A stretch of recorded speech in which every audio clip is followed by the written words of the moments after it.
Thank you. Good morning, everyone. It's nice to see you. Thank you for coming.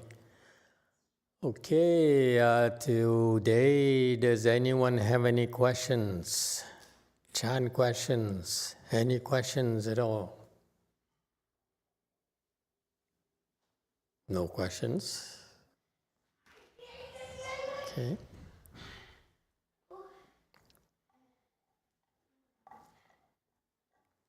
Okay, then what we do by default is to continue looking into the Song of Enlightenment prepared by Great Master YongHua. He's a seventh ground Bodhisattva from my understanding. So he's qualified to give us very good insights into the nature of enlightenment and how cool it is. Thank you. All right. So don't worry, Mahayana is very vast. Chan is very vast. So you learn bits and pieces, and eventually, after you become enlightened in a few more lifetimes, you will be able to fit the pieces together naturally, eventually. Okay? Because it's so vast that that is a lot to learn, and the discovery is rather interesting. All right, so we are on slide 93. The nature of still quiescence accords with drinking and eating. So usually, just a note, usually when we read sutras, we put our palms together because it's the Buddha's words, okay? So that's how we show our respect. When you are more respectful, you tend to be able to absorb more. That's the nature of learning. This is where the Western education in modern times is deficient in, because people feel that they can pay and then they are entitled to learn. Actually, the learning from the sages, the teaching from the sages is a gift, and therefore you need to be respectful to deserve such a favor, all right? Whereas for the bodhisattvas who are enlightened teachers of the Buddhas, they, when you listen to them, you don't necessarily to put your palms together, all right? So that's why, that's a difference. All right. The nature of still quiescence accords with drinking and eating. What he's referring to, the nature of still quiescence. Still quiescence is what you learn to experience when you meditate. When you meditate, your mind becomes still. Okay? Still means no movement. What does it mean, no movement? These are fundamental concepts of Chan. What does it mean, no movement?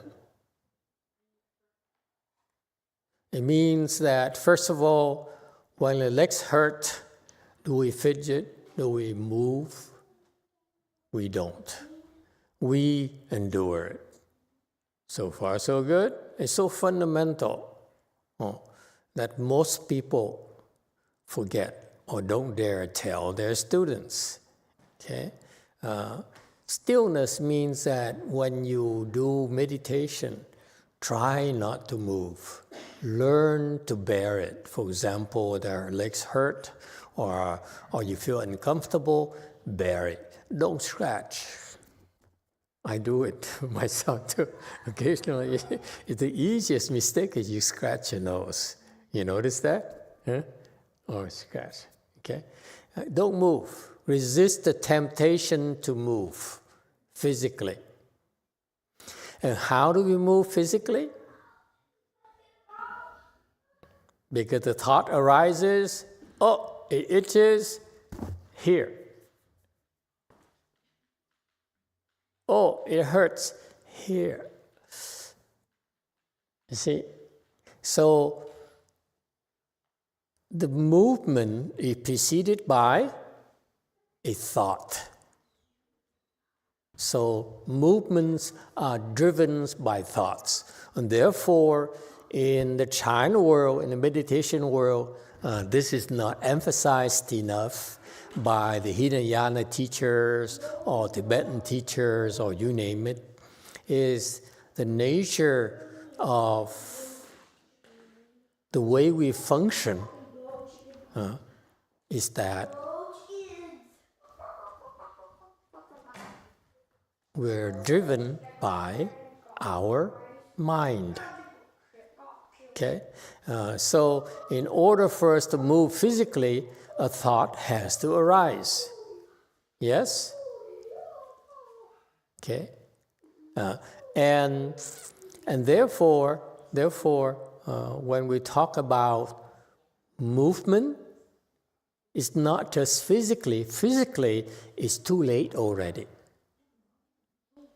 You backtrack that. Stillness means no movement of the mind. Is it clear? So this is by degrees. First, when you first learn to meditate, you should learn to not move physically, because that means that you are training yourself to resist moving physically when your mind says, oh, it itches, oh, it hurts. Yes? They constantly arise, and therefore it's the great opportunity for you to learn to recognize it and resist the temptation to move, to fidget, all right? So physically you don't move. And then you begin slowly to see that the temptation to move is from the thoughts. So therefore, those thoughts are to be ignored. I've been teaching Chan for almost 20 years now and never explained it to my students. But since you are newer and you're weaker, I had to explain it to you. First, you're welcome. The first students, I didn't feel like teaching them, so I said, oh, you run away, I understand. All right, as I get older, I'm become nicer. Don't call me soft, okay? I'm just nice, trying to be nice.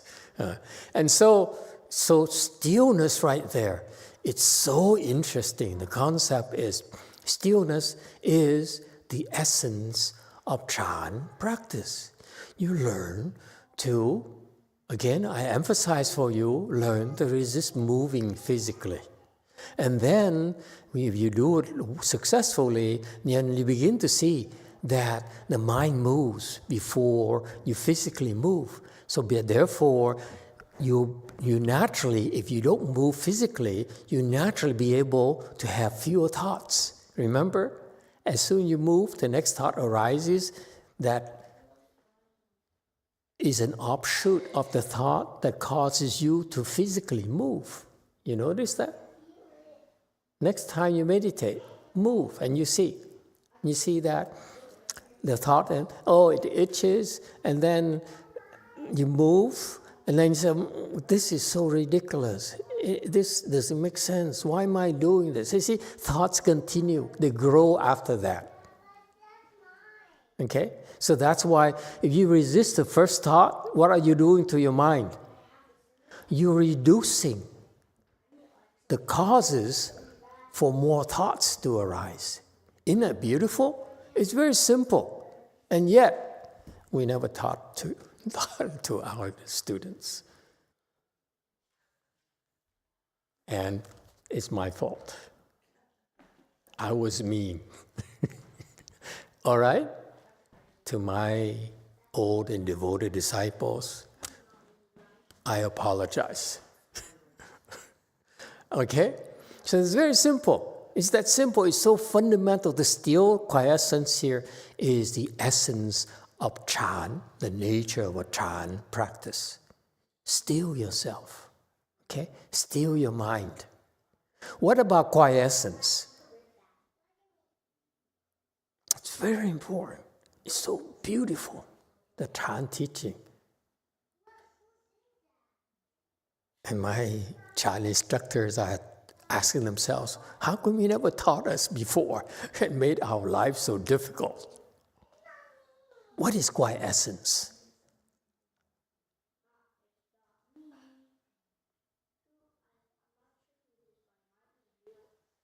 As we are speaking, in Europe right now, we have a small delegation of about 6 people who went to Europe to teach Chan.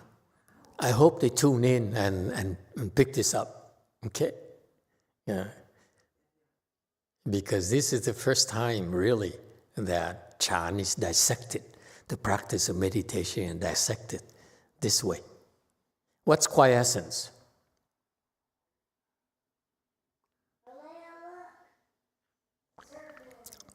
Bao Bao, what is quiescence?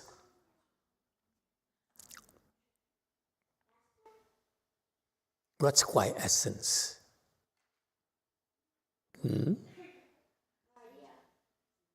What do you think quiescence is? What does it mean? Quiescence, honey, means quiet. Bao Bao, what is quiet?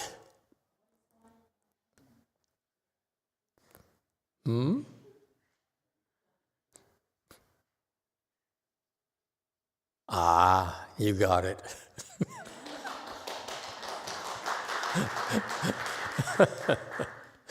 Quiescence means quiet, right?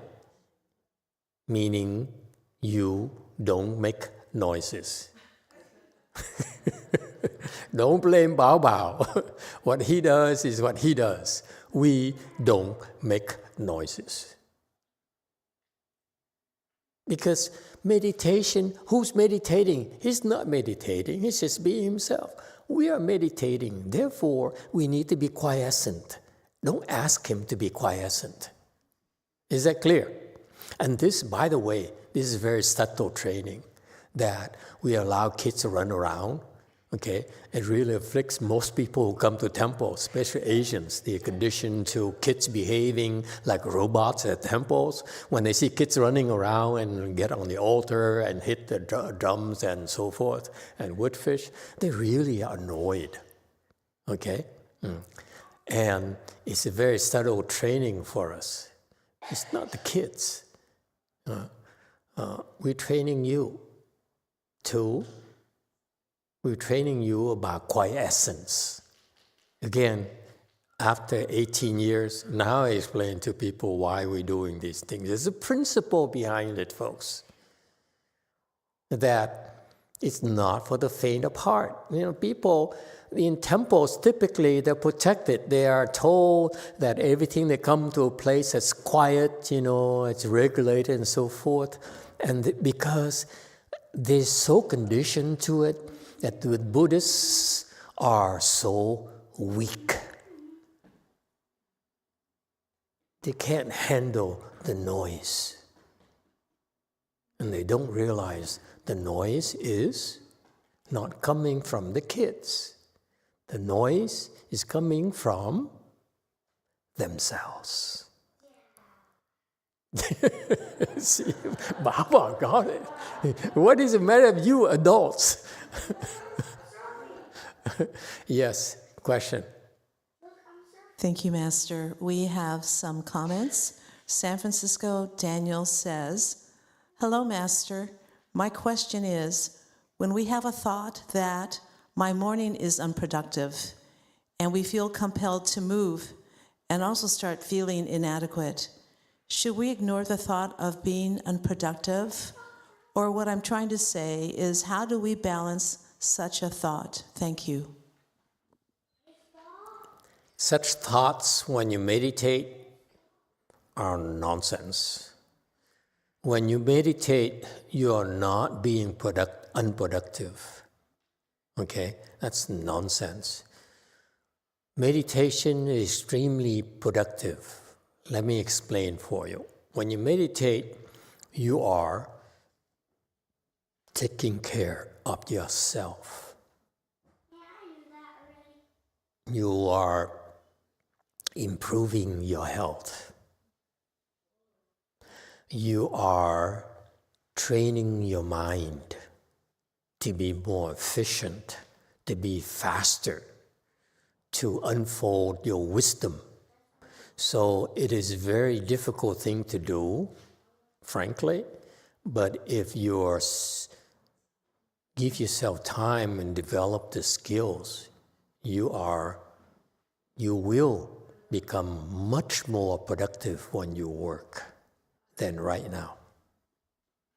So therefore, the thought of saying meditation is a waste of time is old school. It's ignorance. Those people don't know better.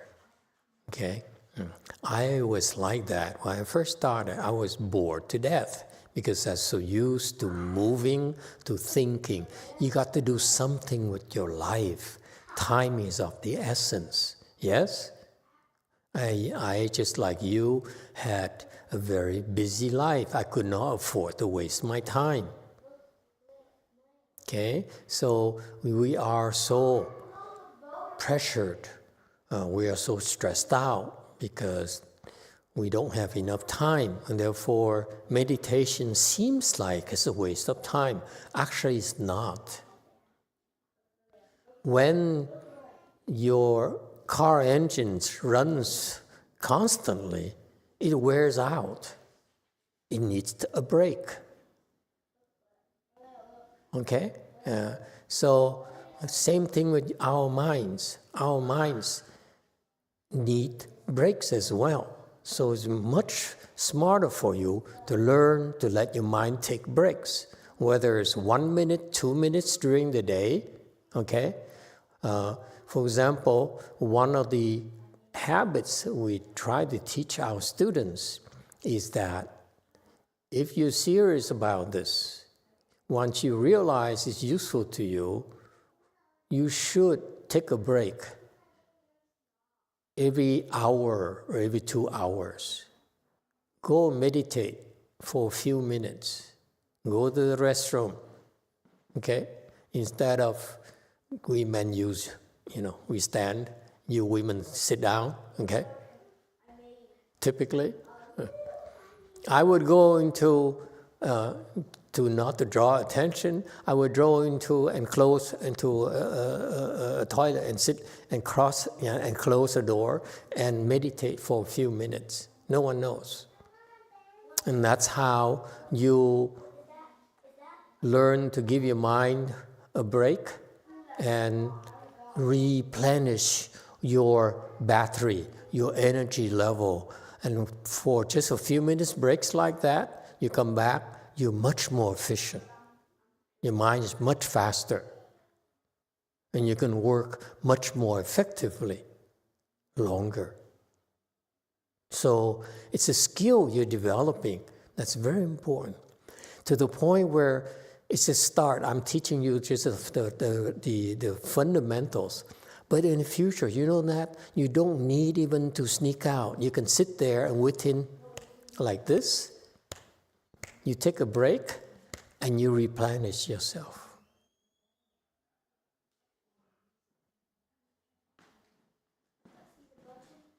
Okay? It's a very important skill, folks.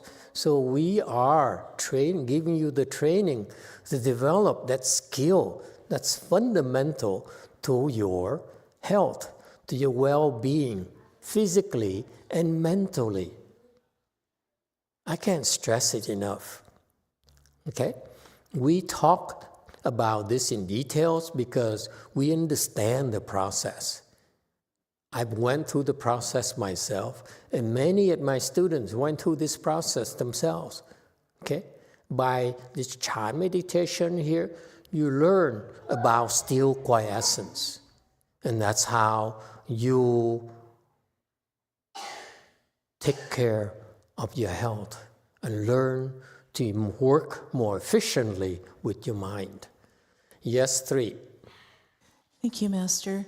We have a follow-up comment from San Francisco Daniel, and then we have some comments from Venerable Xian Shou. So San Francisco Daniel says, apologies, the context of the question was for when we are not meditating and going through our daily routines. So how do we balance thoughts of being unproductive? And do something productive. Yeah. Okay. Okay, and from Venerable XS2, he says, according to dictionary, the translation is redundant. Quiescence means inactive or reposing, not quiet.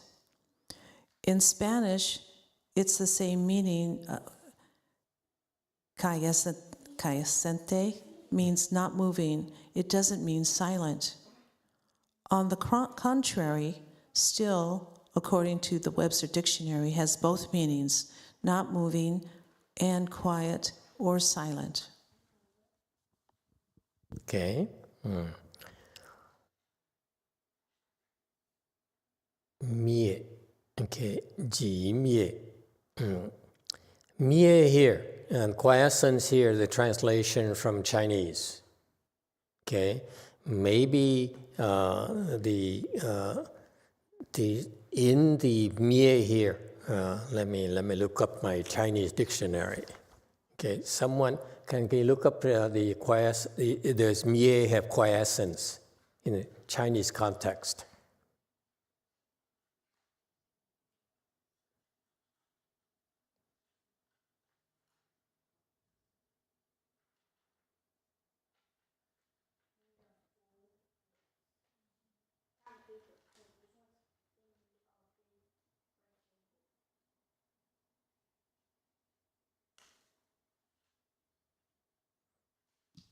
Mie is extinguish, wipe out, exterminate.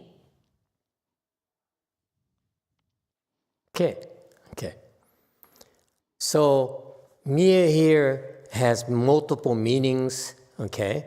And it's okay to translate it as quiescence, because quiescence also has multiple meanings, including quiet. So I don't know where it's okay to disagree with me, okay? It's perfectly okay, even though when you're wrong, you have a black eye. No, quiescence here is fine, okay? All right, quiescence does mean quiet, okay? Yes, 9. Good morning, Master. I'll say something, what I do, maybe it helps other people. When I'm meditating and a random thought transpires, I just pretend like it's background noise. Don't give it. It's sort of like hark back to days in elementary school when teacher was droning on about some unimportant, boring subject, and your mind was just rolling around. You weren't concentrating. Do the same thing. Don't take attention to it at all. It's just background noise. Mm-hmm. Car backfiring or someone playing basketball next to your house, something. Just don't pay it any mind. Yes, and access to jump the gun. I'm coming to that. I'm coming to that concept. Okay, like I started by telling you, still refers to no physical movement. Actually, I was driving at no mind movement. That's a bottom line in Chan. You learn to still your mind. Okay, but we train you through your body first. Yes, sir. 1. Thank you, Master. Thank you, Brady. I have that same feeling of ignoring when someone starts quoting the Webster Dictionary during a normal conversation. But my experience when thoughts arise when I'm meditating is that I'll feel like a shiver sometimes. And I never noticed that before I started meditating. thoughts can be very impactful on your body. And it was just observation I made with no instruction that helped me realize it's something that you really do have to regulate. Yes, thoughts are a constant drain of your energy. You know that, but there's nothing you can do about it. Am I right?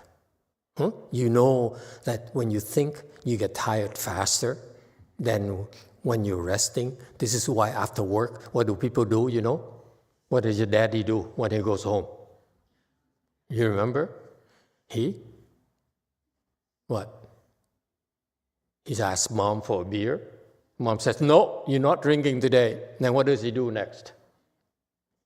Flips on the TV, because the TV emits alpha waves, and alpha waves calm your mind down. Actually, the TV. My dad always likes to sleep way too long. He sleeps in the morning. Okay, thank you. Okay, and so the TV set actually sucks up your energy, so you think less and less and less and less. This is why men, they like to go home, have a beer, then watch TV. Because it calms us down, reduces our thinking. And you can do better by meditating, by the way. You recover a lot faster, you reduce your thinking a lot more when you meditate in a shorter period. That is productive use of your time. It's okay to watch TV, the news, entertainment, and so forth. Let it be. But if you want to relax and recover, you should meditate. Re-energize yourself so that you give that energy to your family.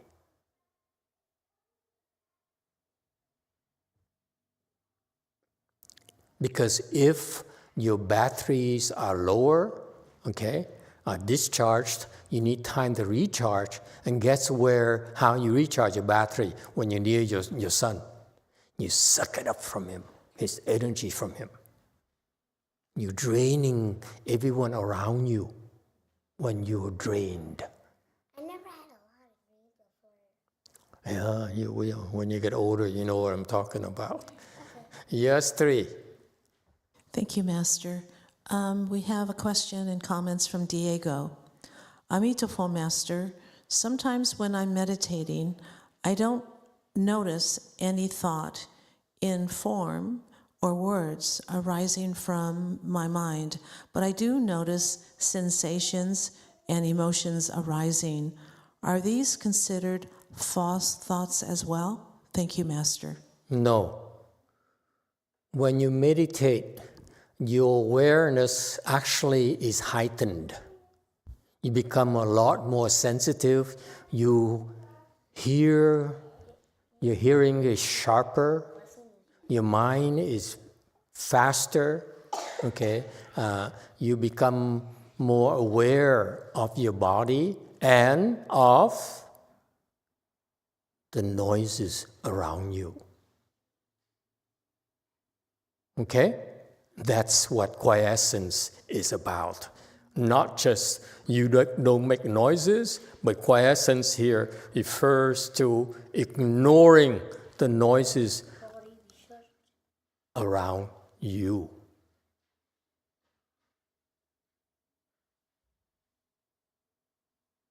So for example, when you meditate and someone next to you sighs or fidgets, what do? Don't get afflicted. That's part of your training. Don't get afflicted. Don't say, what kind of meditation place is this? I don't say that. The kids roam around, they run around, they make noises, they scream, and no one says anything. And then my neighbor fidgets, he stretches his legs constantly, leans back, leans forward. That's what used to happen to me, by the way. Not the kids, but my neighbors, making noise and fidgeting and moving and sighing while I was in pain. I said, oh my God, this is so much. And my neighbor, as soon as it's a little bit uncomfortable, thank you, he stretches his legs and he leans back and says, oh, this is hard.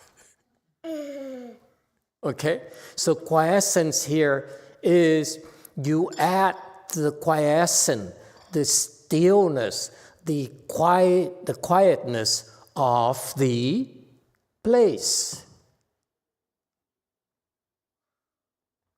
By not making noises yourself.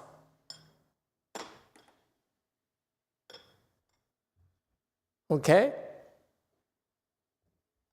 Don't blame them. Okay? If they're making noises, bear it. You just don't add noises. You don't say, oh, what happened to you? See, I used to be so afflicted. I said, what kind of meditation place is this? I can't believe it. He's been here at the temple for so many years. And he lives here even. And that's what he does when these people meditate. My mind went crazy. I was making noises. I'm teaching you about the advanced level now, because when you like that, this guy may not be aware of it, but the guy next to me, his level might be higher, and my thoughts are actually noises to him. My afflictions are actually noises to him. You understand the subtlety now of quiescence? It's not your own noises I'm talking about. Quiescence here means you isolate yourself from external noises. That's part of meditation. So meditation, you reduce your thinking. Number two, you ignore the outside environment. Is that clear? It's very fundamental. That's why it's called quiescence. Still quiescence. 寂灭. 寂灭, 寂灭. Okay? That's the secret of Mahayana meditation. It's not things they call mindfulness, all those things are not the core, not the essence of meditation. You can be mindful, but you don't have to be still, right? Yes? They teach you to be mindful, okay, when eating. It's not stillness at all. How about quiescence? Mindful, but your mind, okay, is still noisy. Yes? That's why this is authentic or true traditional meditation. Not what's popular nowadays out there. It's not real Buddhist meditation. And they took the Buddhist teaching of mindfulness and turned it into meditation. Actually, it's not Mahayana meditation. It's very low level. Very low level. And it puts emphasis on the wrong. It gives you, it fails to help you build the proper foundation for meditation. So again, today I'll explain to you the foundations of meditation is not to move physically. Next, not to move your mind. Not when your thoughts arise, ignore them, ignore them, ignore them, ignore them. Eventually, the thought will stop arising. Okay? And then, at the same time, you need to learn to ignore the outside environment. Don't complain about the noise, don't complain about your neighbors. Whatever happens outside, the noises, the temperature, ignore it. Okay? You isolate yourself from the outside. Okay? And by doing that, I call it quiescence because you are not adding to the noise outside. It's very noisy outside, by the way. I give it to you that way because when you meditate, when your skills of meditation becomes higher, are more developed, you realize that there's so much noise outside of yourself.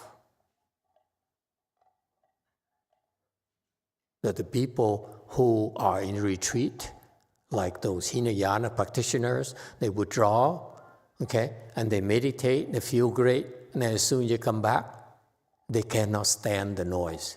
They're useless. They cannot stay in society. They're useless to the families, they're useless to their children, they're useless to everyone because they cannot stand the noise in society. So now, in its still quiescence training here, you're training yourself right here in the midst of noise to ignore it. And that is meditation. Then, ultimately, it becomes mere. And that's a little bit more advanced. Mere, this Chinese character here, that translated as quiescence. I accept the translation. Actually, it's a lot more. Okay? The authentic, the real meaning in Buddhism of mere is actually extinction, meaning that your thoughts die. Yes, it's very, very, very strong, yes. Very sad, yes, you're right. We let our thoughts die. That's very Buddhist meditation. Okay? Yeah. And you start with this, so the way I train you, eventually you will naturally grow into seeing the thoughts die gently.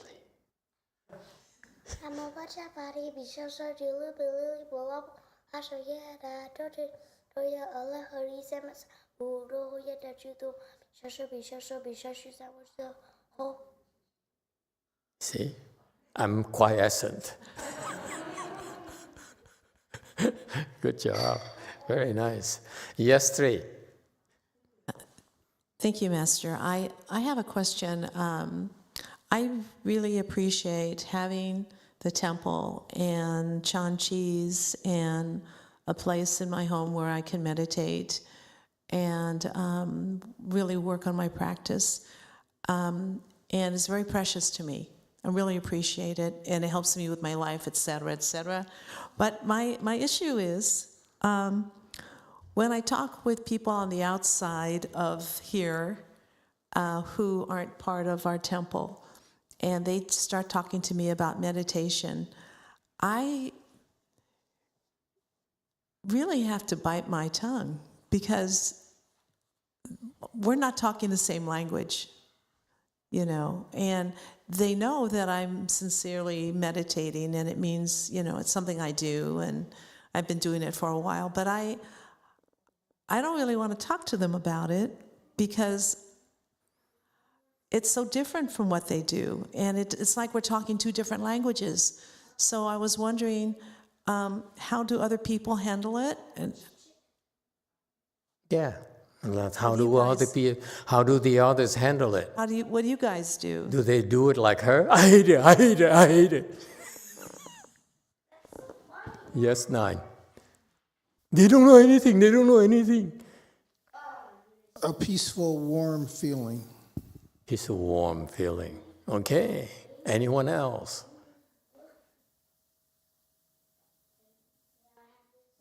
Yes, 1. Thank you, Master. I empathize, Dharma sister, but I also encourage them to keep doing it because I think any kind of mindfulness in this day and age is helpful, even if it's not the best. 1/1,000,000th of the best is going to help a little bit. Okay. Anyone else? DTT people, would you have anything to say?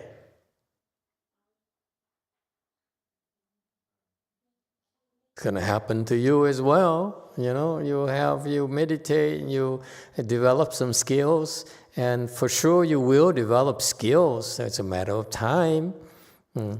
And this will happen to you too. People will come to you and talk to you about meditation. They don't know what they're talking about. It's rather annoying. Especially a lot of monks and nuns who are so-called teachers of meditation. Yes, 6.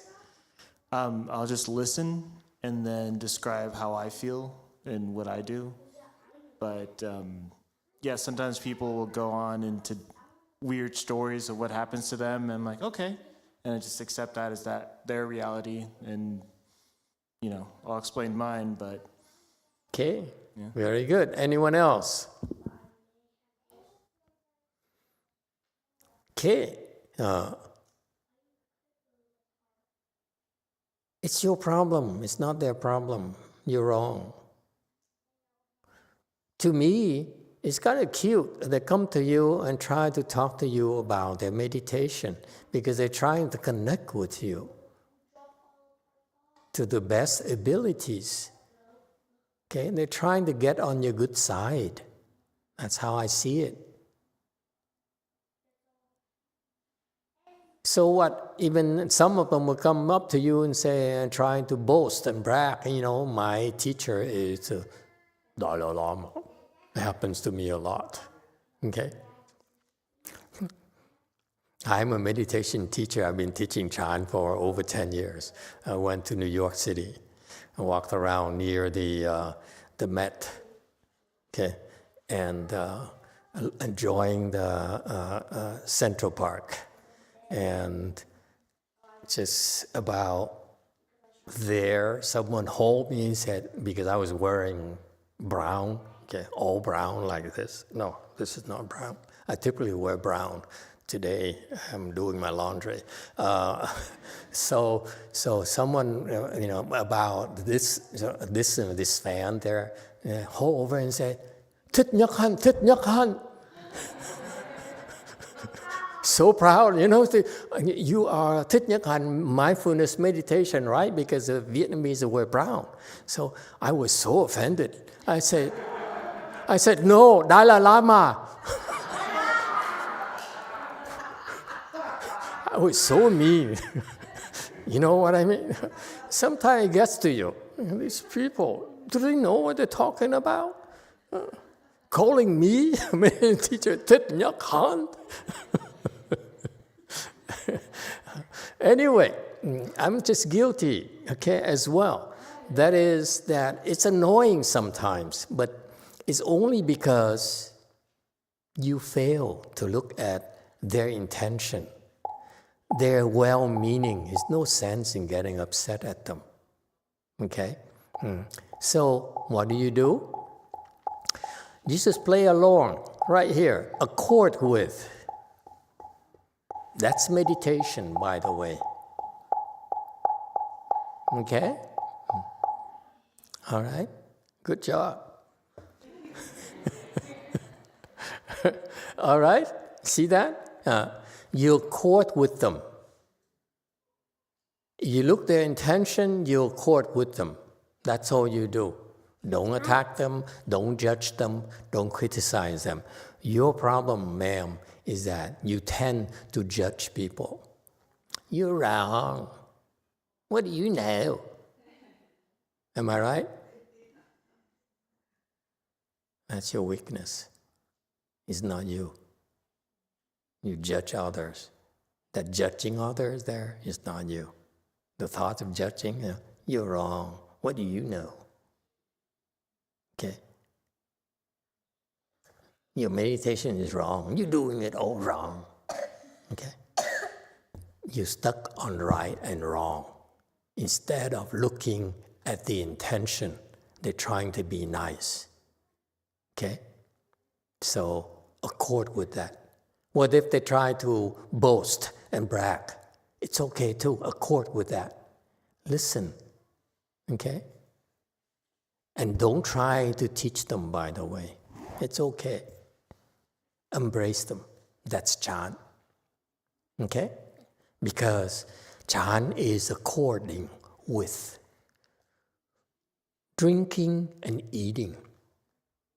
Meaning that while you're drinking, while you're eating, is not outside of meditation. You can still be eating and drinking in still quiescence. It is a state of enlightenment. It's a state of wisdom that Master YongHua, the author, tried to convey to us. When you first start out, it's difficult for you to be able to experience still quiescence or in samadhi while you're eating and drinking. You say, wow, this drink here, okay, I can't stand it.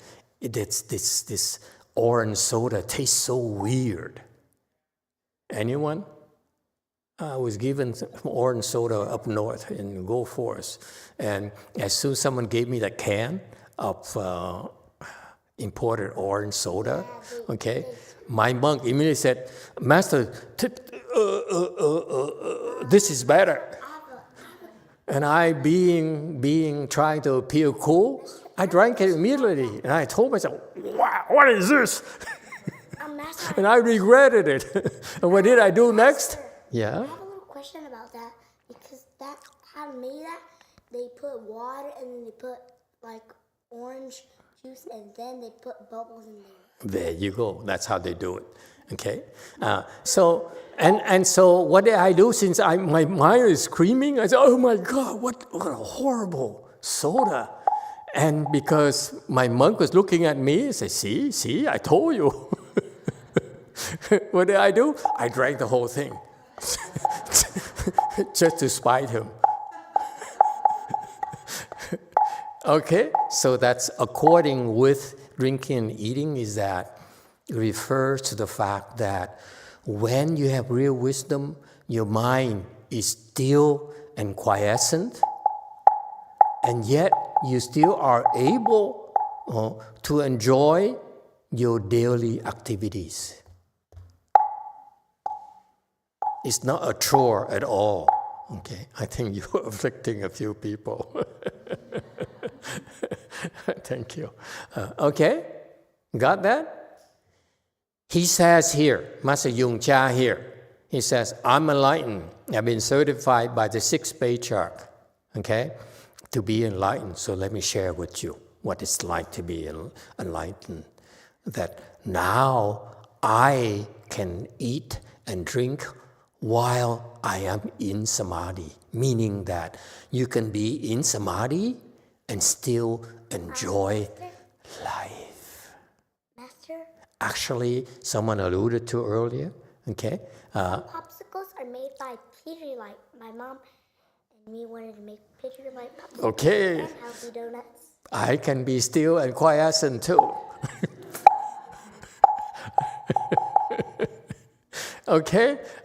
So he says that if... so I knew it already.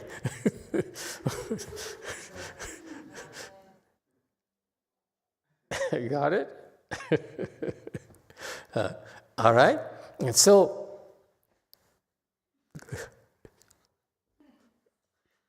So, this is a chance for you to learn to be still and quiescent. It's pretty funny. And so he says that actually,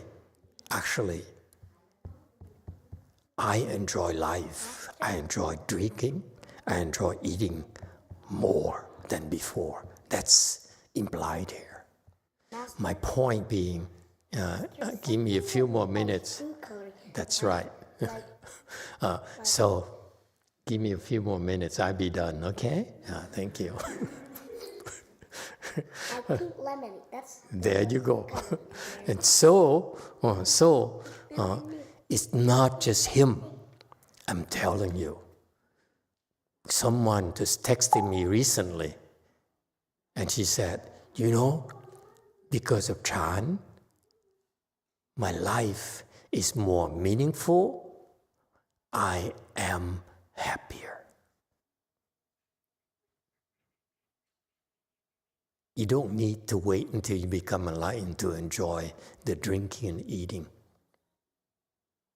But at his level, he enjoys it more than we can. So actually, That's right. it tastes better, okay, when you drink and you eat. Oh, it tastes even worse too if the food is no good. Okay? Your taste buds are more heightened, by the way. All right?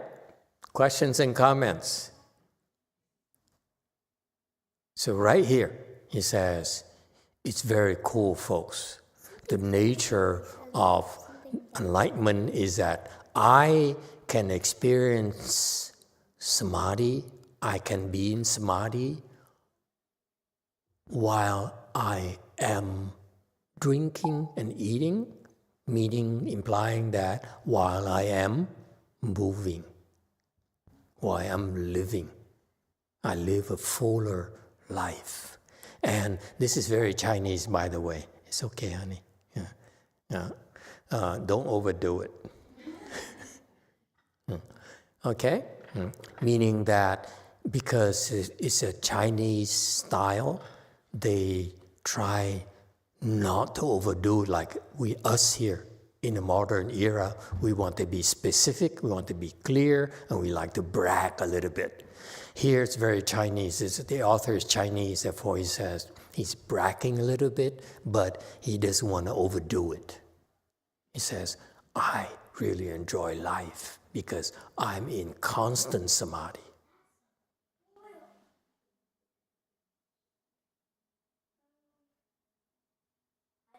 He's not talk. He says, this is how I live my life now. So can you.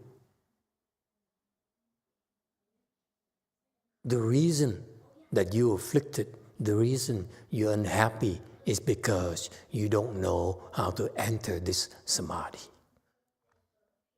of this thing called still quiescence, his stillness and his quiescence.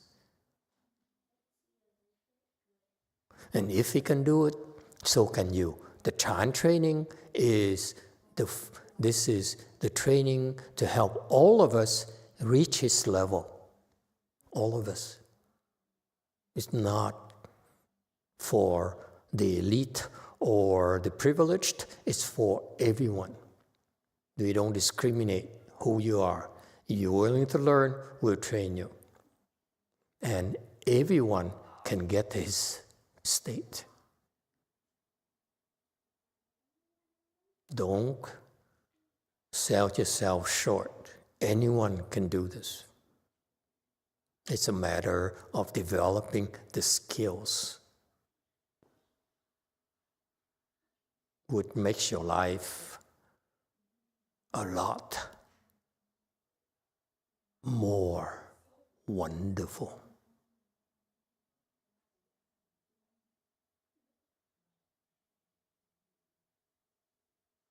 All right? You stop here today. Thank you all for coming.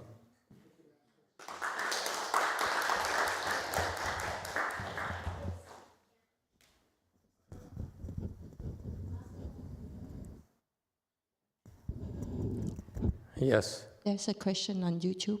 Okay, let's feel the question and we stop. This is a question from Diego. Emitofuo Master, at what G level can we be in constant samadhi? It's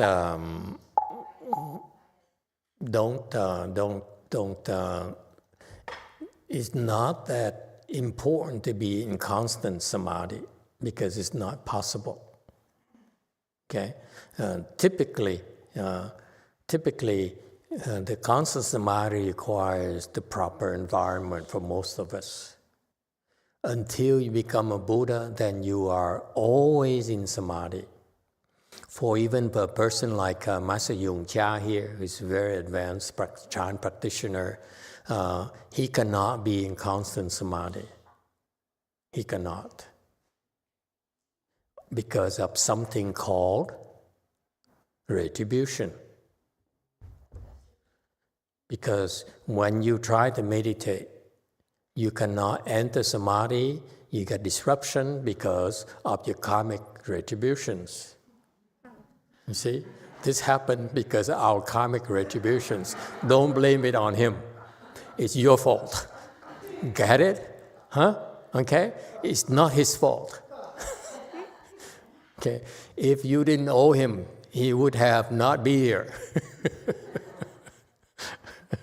See what I mean? I have to earn it. Got that? That's wisdom. Okay, thank you. See? That happens when you're nice. Okay, let's go to eat.